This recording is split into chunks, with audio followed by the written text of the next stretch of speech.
What's up everybody, and thank you for joining me for another video. My name is Whack4863, but you can call me Whack. I want to give you 10 tips to making the most out of your gameplay in Assassin's Creed Shadows. This is coming from someone that already has 20 hours into the game, and I wish I knew to do these things earlier on in my gameplay. Now, these are in no particular order. They're all very important for your gameplay, and they're all going to boost your capacity to play Assassin's Creed Shadows in the best possible way. Starting right off, do all of your orange interactions when you come across them. These are very important for gaining power in your masteries. The way that the mastery system works is two parts. You gain mastery points by just leveling up, but in order to spend those points, you need to unlock tiers, and that's where the knowledge points come into play.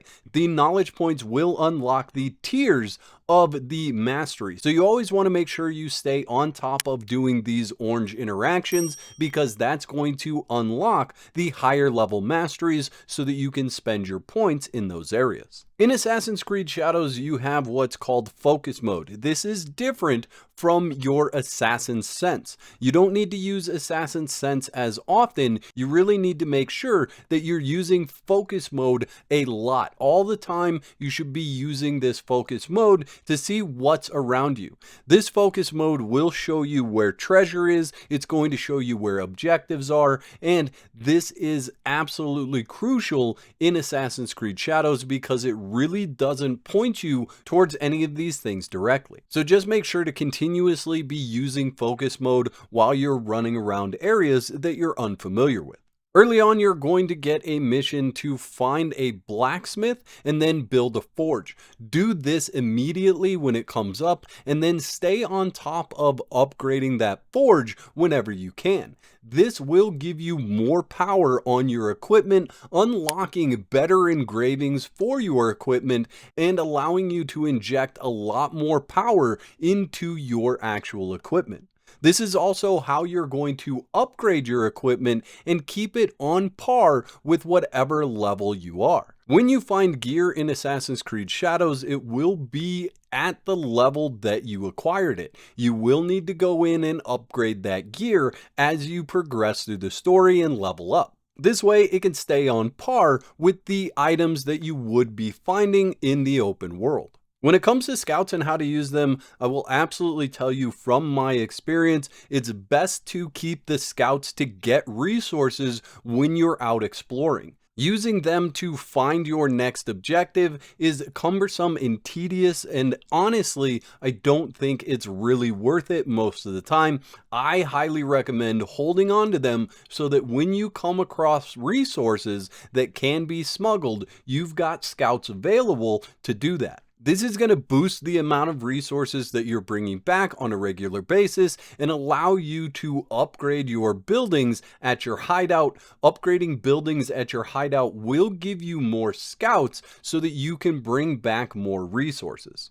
Later on in your gameplay, if you're sitting on a lot of scouts and you're not really bringing those resources back because you're fully upgraded, it would be okay to use those to scout the map. But honestly, I still feel like getting the resources is more important than a little bit of time saved finding someone on the map. When you find new armor and weapons, pay close attention to the stats that are on that armor or those weapons. There are multiple variations of different abilities that can be found on weapons. From bleed to poison to adrenaline buildup, you want to look at the weapon that you could potentially be using and make sure that matches your playstyle and where you've put your mastery points. Some of the mastery points will only work with, say, poison or bleed buildup, where they won't work with adrenaline buildup. As you're running around the world using the focus mode like I told you to, you will see different colored dots pop up on your screen. Knowing what color gives you what is important. The white dots are location-based objectives. The blue dots are world-based objectives. And then the yellow dots are going to be a lootable item. And that leads me into my next tip, which is loot absolutely everything you come across. In many of the interactions, it's going to take you a very short amount of time to actually get to that loot. There are areas that are going to require a lot more time dedicated to them, but you want to make sure that you loot absolutely everything that you come across. That way, you'll either have the money to purchase certain items from vendors when you come across them, or you'll have the resources to build and upgrade buildings at your hideout. Much of the loot will respawn, so you can return to certain areas and loot those areas again. These respawns happen when seasons change, so keep that in mind. When you have a season change, you might want to revisit a certain location to get that loot again.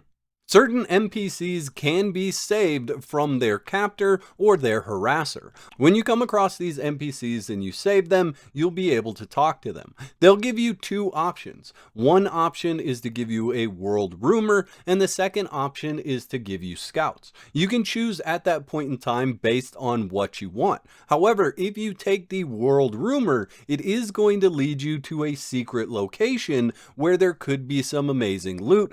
So I highly recommend selecting the world rumor option as often as you possibly can. Most of the enemies that you come across in the game are not going to attack you on sight unless you are in a hostile area. However, the Ronins know who you are and they have actually been hired to attack you. So when you see a Ronin, make sure that you either hide from them or you are prepared to attack them on sight, because they will attack you on sight.